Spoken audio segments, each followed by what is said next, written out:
はい、こんにちは、こんばんは。おはようございます。キムです。はい、今日はですね、特別なゲストを、招いていろいろお話、聞きたいと思います。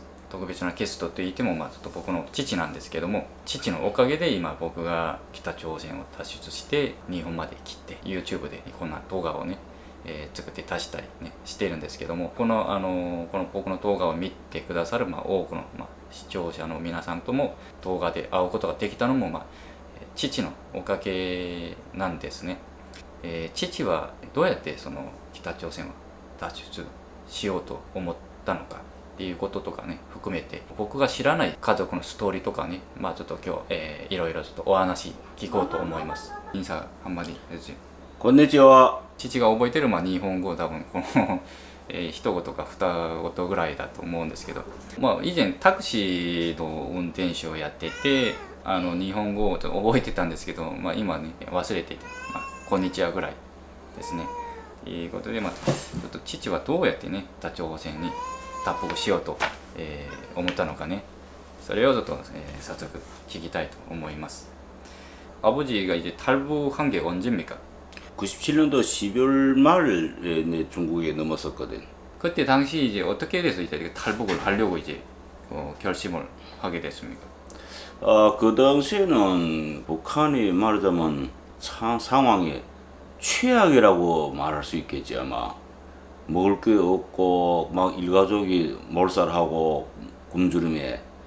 그래 내가 사는 그 동네 주변에서도 제일 먼저 죽은 사람들이 그 의지가지 없는 홀로 살던 노인들이 죽고, 그 다음에 그 부모들이 뭘 먹을 구하러 갔다 오지 않아서 그 자식들이 있다가 자식들이 가족이 몰살당하고, 양부모가 다 있어도 능력이 없으면 그 가족이 그저 하루아침에 다 몰살돼 죽음으로 끝나고, 이런 아주 그 참혹한 그런 그때 그 상황이 그랬어요, 북한에. 그래서 길거리를 가다 보면 길거리에 막 죽은 사람이 나뒹구고, 역 같은 데 가면 기차가 다니지 않고 하니까 집으로 간다고 간 사람들이 여기 앞에서 굶어서 그냥 시체로 나오고, 이런 아주 참혹한 상황에서 그 당시에 전혀 내일에 대한 희망도 없고, 그저 그것이 밥 한 끼 먹으면 그날은 참 다행스럽고 가장 행복한 날이라고 생각할 정도로 그렇게 아주 참혹한 상황이었거든. 그 나라에서 더 이상 희망은 없고, 이제는 어떻게 해서도 다른 나라로 가서라도 이 세상이 어떻게 이렇게 될 수 있는가 하는 것도 좀 알고 싶었고, 그래서 그 탈북을 결심하게 되었고. 중국으로 가려고 했던 그런 계기가 있습니까?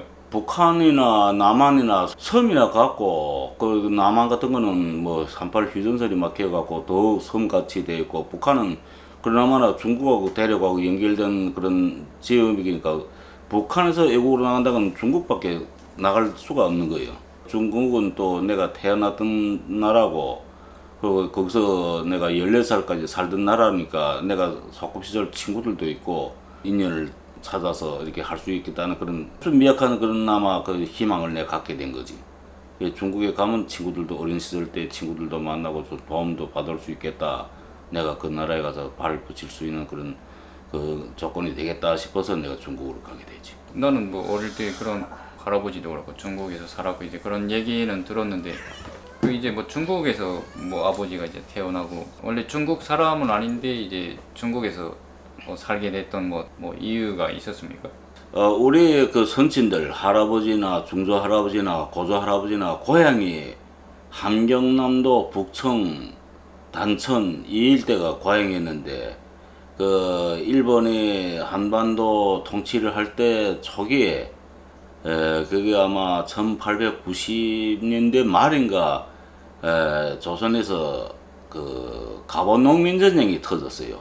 전라도 쪽에서 시작돼 갖고 그게 전국으로 그게 퍼져갔는데, 중조 할아버지가 저 성함이 김삼식이라고 그 지역의 그 갑오농민 전쟁을 주도하면서 일을 하다 보니까 일본 경찰에 체포돼 갖고, 그거를 해 갖고 그다음에 일본 경찰이 그 용서를 해 갖고 내놨는데, 두 번째 다시 그걸 또 하다 보니까 일본 경찰에서 총살되게 됐어요. 총살당했어요. 그 당시에 일본 그 법에 의해서 그 한 사람이 그런 걸 그렇게 처형당하게 되면 그 연좌제 처벌법이 있어갖고 그 가족들까지 처벌받을 수 있는 그런 상황이 놓이자 우리 할아버지가 거기서 고향을 떠나갖고 여기저기 생활하면서 오다 보니까 어떻게 마지막엔 그 독립군 관련된 일에도 관여하다 보니까 일본 경찰이 추격을 받게 돼서 그래서 중국으로 이주하게 된 게 그게 우리 일가의 그 중국에서 생활의 시작이었지.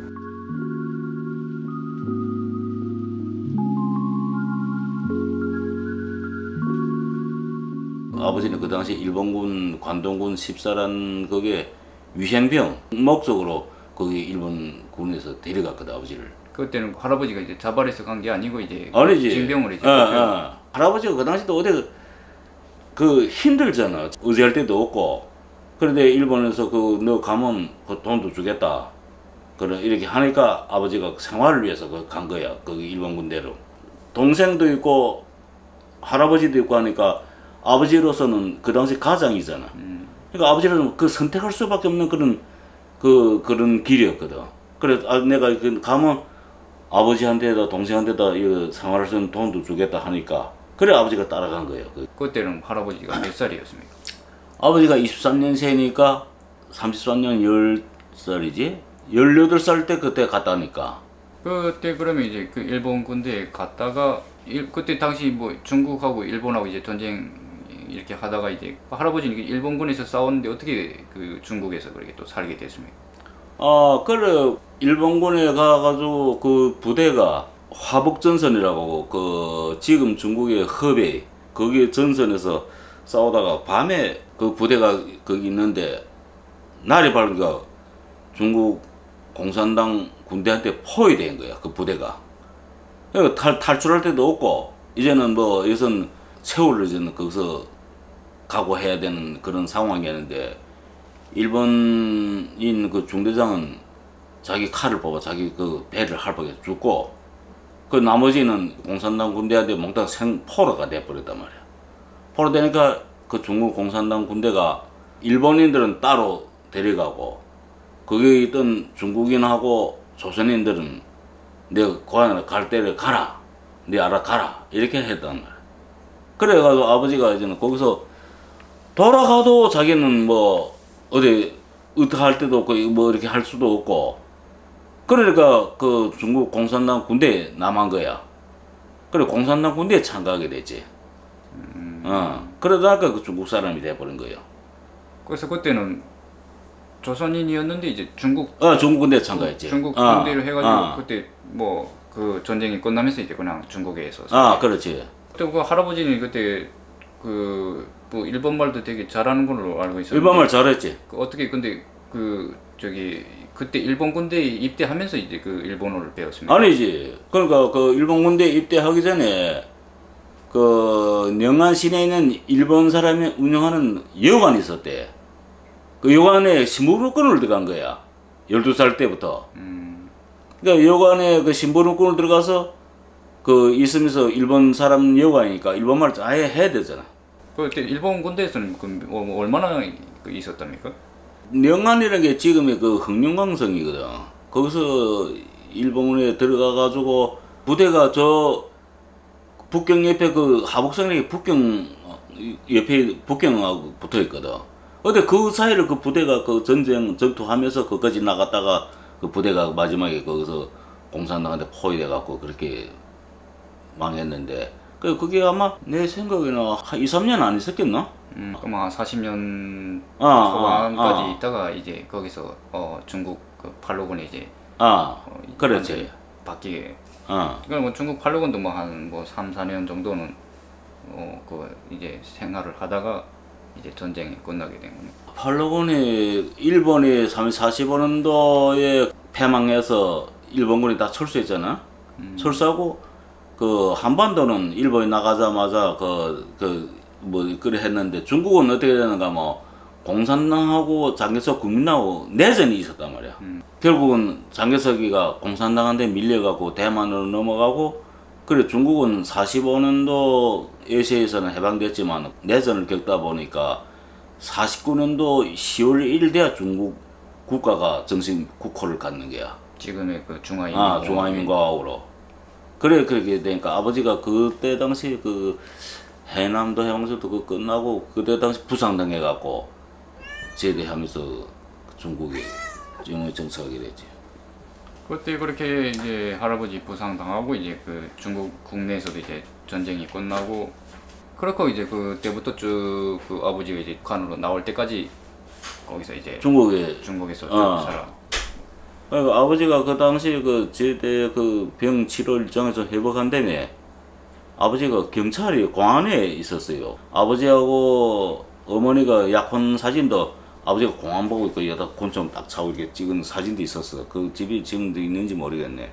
그래가지고 아버지 그 당시 어머니하고 결혼할 당시가 그게 아버지가 공안 경찰 국장이 됐어. 그때는 중국에서 그 팔로곤에서 이렇게 그 싸웠다는 뭐 어떤 그런 공로가 있어서 그러게. 그렇지. 그래갖고 그 당시 중국도 몹시 어렵거든 경제가. 아버지는 중국 그 저기 국공내전에 참가한 그 영려군이라거든. 영려군인증, 그럼 전쟁 참가했던 참패증 이런 거 다 있었거든. 그러니까 아버지는 매달 기름 얼마, 그럼 사탕 얼마, 무슨 뭐 이렇게 다 나왔어 매달. 그리고 기차 타도 반표 팔아주고 영려군증만 있게 되면 그렇게 특별 대우 받았댔어 그때. 근데 그렇게 중국에서도 특별 대우 받고 했는데 어떻게 북한으로 나가게 됐습니까? 그게 또 중국의 그 외할아버지가 그 당시 중국에 있었는데 중국에 있다가 고향 간다고 나갔는데 고향 가다가 50년 유해 전쟁이 터진 거야. 그러니까 남한하고 도중에 주저앉은 거야. 주저앉았는데 남한 국군이 미군하고 같이 북진에 들어온다 하니까 국군들이 오는 걸 환영한다고 그 조직을 만들어가지고 하다가 변절자의 밀고로 해서 할아버지가 거기서 북한 경찰권에서 총살되는 거야. 그때 당시엔 북한하고 중국하고는 그런 그 공산당이 그런 이런 걸 밀접한 연계가 있었거든. 그러니까 북한 정권에서 그걸 자료를 보낸 거야 중국에다가. 그러니까 말했겠지. 할아버지가 처벌해서 말했겠지. 내가 저기 사위도 중국이 어디 공안에 경찰하고 한다 하니까 그걸 자료를 보낸 거야. 중국 공산당에서 우리 할아버지를 부른 거야. 사돈이 이렇게 됐는데 너 며느리하고 아들 이혼시켜라. 그러니까 할아버지가 내가 손자를 다 낳고 사는 며느리 어떻게 이혼시키냐. 그러니까 그러면 아들이 이 공사 못한다 하니까 못해도 좋다 하니까 그래갖고 저기 아버지를 모든 걸 박탈했거든 이 공산당에서. 이 아버지가 이제는 하루아침에 아무것도 없는 그런 무실업자 돼버린 거야. 그게 이유가 돼서 이제 중국에서 이제 북한. 그러니까 거기에 갔다가 아버지가 그 아버지한테 누나지 내한테는 큰 고모인데 그래 고모 집에 가 있다가 머리 아팠겠지 아버지가 그 당시. 그래 아버지가 그 고모하고 같이 북한을 나온 거야. 우리 그 나온 것도 몰랐어. 그러다 아버지가 북한 나가서 아마 잘 잡고 간 사람 인편을 우리를 불렀거든. 그래 나간 게 63년도야. 우리가 나간 게. 그때 내가 16살인데 그래 그 북한 나간 데 나가게 됐거든. 그때 중국에서 그 아버지는 쭉 태어나서 살다가 나갔을 때 북한의 첫 인상이 어땠습니까? 그 물론 중국이 또 좋은 부분도 있고 뭐 이제 북한이 또 좋은 거 뭐 어느 쪽도 장점 단점이 있었겠지만 그 당시 중국어는 중학교 5학년 되기다 나갔는데 그 당시에는 중국에서는 그 학비를 내야 되거든. 학비 내는데 내가 그때 당시 그 학비가 한 달에 중돈 5원인가 3원인가 냈어. 근데 그 당시 중국 사람이 아버지 그때 당시 그 공안국장 할 때 월급이 한 40원인가 했댔어 그때 당시. 근데 일반 노동자들 월급은 그때 무슨 중국 사람들이 15원 하는 사람도 있고 뭐 12원 받고 할 때도 그런 때인데 그러니까 그 3원도 엄청 큰 돈이야 학비 매달 낸다는 게. 근데 아버지가 그때 그거 상심이 커갖고 몽골에 고모 집에 갔다가 북한 나간 거 우리 모르실 때게 우리는 그 돈도 나올 데 없는 거야. 그래야 그 3원 어머니가 학비를 열켰다고 그렇게 하다가 나갔는데 북한은 그 당시 무료교육인 거야. 돈 안 내고 학교 다니는 거야. 그래 그게 내가 처음에 좀 충격받았어. 중국에서는 그때 당시 한 달에 학비 딱딱 내야 되거든. 북한은 그때 완전 무상교육이란 말이야. 북한 나가 처음 내가 강한 인상받은 게 바로 무상교육, 무상치료. 중국에도 뭐 유료였습니까? 치료가? 아주 유료지. 그래 내가 어머니 뱃속에서부터 그랬다 그래. 내 목에 편도염이 있었거든. 그 어머니 뱃속에서 갖고 난 거라 그러더라고. 그래 내가 저 피곤하고 힘들어가면 목에 편도 잡고라면 그때 당시 시립병원에 가면 그때는 제일 만병 통치약이 페니실린이라고 그 마시린 같은 거는 그때 이름 있을 때인데 그 병원에서 페니실린 한 대 놔주면 내가 온 여야 그 페니실린 한 대 쏴 맞거든. 그래 한 대 맞고 나면 엄마가 또 그거 그때 그래 그 온 또 그 니 때문에 또 썼다는 그걸 해서 푸념하던 생각이 지금도 내가 그 잊어앉아. 중국에서 살 때 나가서 이제 북한에서 제일 안 좋았던 거는 뭡니까? 그 좋았던 건 이제 뭐 그런 무료 교육이 있었는데 그 안 좋았던 거는 학교 때는 애들 때 한참 놀라 있잖아. 공부 끝나면 그래서 바로 집에 와서 자력도 좀 놀아야 되잖아. 근데 그 당시에 어렸을 때 나한테도 벌써 거기에서 애들이 통제 속에 사는 거야. 자유란 게 없고 공부 끝나도 그 다음에 학교에서 시키는 일 해야 되고 생활총화요 무슨 소년단 조직에 참가해서 무슨 모임 해야 되고 맨날 그래가지고 애들 저녁에 해 넘어가야 집에 가는 거야. 그게 너무 싫었어. 중국에서는 그런 거 없었지. 중국에서는 공부 끝나면 무조건 집에 가거든. 공부 끝나면 가방 먹고 선생님들 마저 인사하고 그냥 집에 가는 거야. 근데 북한에 가면 학교 들어가면 내 자유란 게 없는 거야. 그러니까 어렸을 때부터 그 북한은 애들한테 그런 세뇌 교육을 그렇게 강하게 시킨 거야. 북한은 지금도 아직까지 뭐 그런 지금도 그렇게 하지. 세뇌 교육을 갖다가 그 태어났을 때부터 계속 뭐 어른이 될 때까지 그런 학교에서 그러고 직장에서 그래. 교육시키고 그렇게 하고 그다음 내가 충격받은 거 보니까 뭐 애들 속에도 계급에 대한 그런 차별을 두는 거야. 그 뭐 어떤 차별? 그러니까 그 김일성에 대한 그런 그러니까 충실했던 사람하고 그 충실하지 않았던 사람하고 그 애들한테 그런 차별 두는 거야. 그러니까 말하자면 6.25 전쟁이 있었잖아. 전쟁 때 전쟁 참가했다가 군에 나가 전사했거나 죽은 사람 가족들. 그다음에 길 가다가 미군 폭격에서 폭격 맞아 죽어서 미군 비행기 폭격 맞아 죽었으니까 미군은 미워할 거야 이가. 그런 사람을 해서 계층 나눈 거야. 그러니까 그 자녀들 학교 다니는 것도 아무리 공부 잘해도 그런 자리에 속해 거기 못 속하면 상급 학교를 진학 못하는 거야. 학생이면 공부를 잘하는 걸 평가받는 게 아니고 이제 아니지. 아버지 그 국가에 대한 충성도가 높고 김일성에 대한 충성도가 높았던 사람들은 그냥 그저 등령에 쓰는 거야. 그렇게 하고 그다음에 아무리 공부 잘하고 뭐 머리가 수제처럼 그렇게 느껴지는 애들 출신 성분이나 뭐 일제 등령 못 되는 거야. 그럼 이제 그런 게 어떻게 보면 지금 북한 사회가 발전 못하는 원인이지. 그냥 뭐 그러니까 그 저 머리가 좋은 수재를 국가 고등기관에 교육 보내가지고 그 사람을 활용해야 되겠는데 바보를 갖다가 그 대학 보내거든. 그래 그때 아버지가 그때 학교 다닐 때게 중학교 다닐 때게 우리 반에 있었는데 걔는 삼촌이 전쟁 때 비행기 폭격에 죽었어. 그러니까 폭사자 가지고 그래가지고 공부 학교에서 시험 치면 제 낙제가 2점인데 2점 아래에 더 점수 없어 못 맞는 애야. 그렇게 머리가 그 돈하고 머리 공부를 못했어. 근데 걔는 학교 졸업하고 지망생 어디인가 지망하니까 지망도 몰라가지고 집에 가서 물어볼까 니 그러면 그 어디 가겠다 해라 그래가지고 그것은 가는 그냥 원산농대 중앙대에 됐거든. 원산농대를 갔어.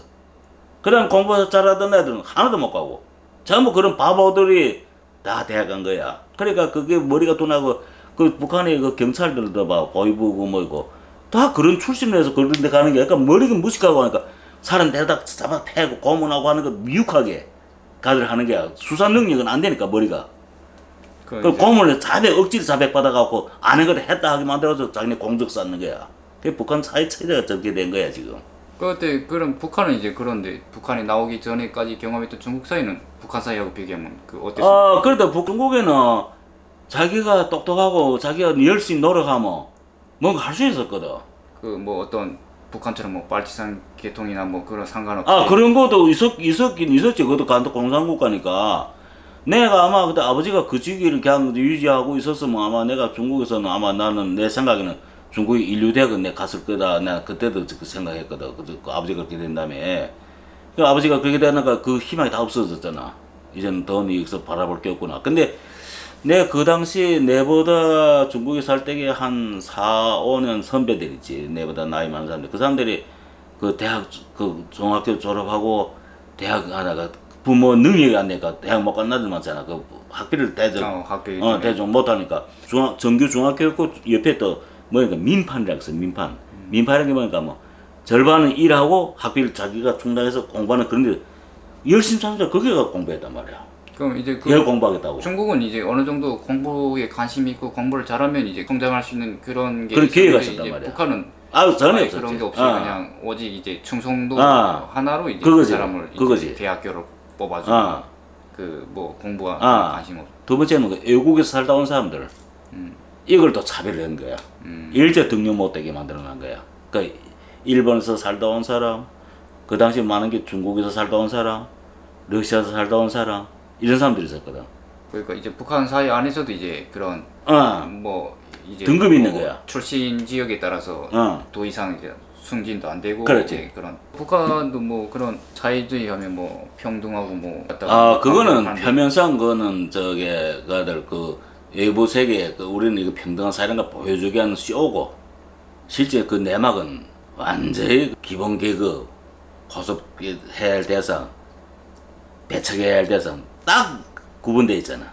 그럼 이제 뭐 제일 김일성이 그 뭐 어떤 빨치산 활동했다. 그렇지. 일본인 그 일본하고 이제 어떤 게릴라 뭐 그 그때 거기에 관련됐던 사람 혹은 그거 제일 1계급이란 말이야. 그 다음에 이제 거기서도 또 뭐 미국하고 뭐 전쟁할 50년 6.25 전쟁 때 그 참가했던 사람들이 두 번째. 그 다음 뭐 일반 북한에서 태어나서 아무 그 순수한 어떤 북한식 교육 받은 사람이고. 그 이제 뭐 해외에 살다 온 사람은 이제 그런 여러 가지 차별이라든가 뭐 그거는 아무것도 안 되지. 존재감도 없는 인간들이지. 今日はですね、この話結構いろいろ昔のね父の子供の頃の話を含めて家族のねあんまり僕も聞いたことがないちょっとね僕の祖父母の話とかもいろいろ聞いたんですけど、ここからももうちょっと父にいろいろちょっと聞きたい話が結構あるんですけど、また別の話でですね、またちょっと父にいろいろちょっとお話を聞きたいと思います。ということで今日ね最後まで見ていただいてありがとうございます。また次の動画でちょっとお会いしましょう。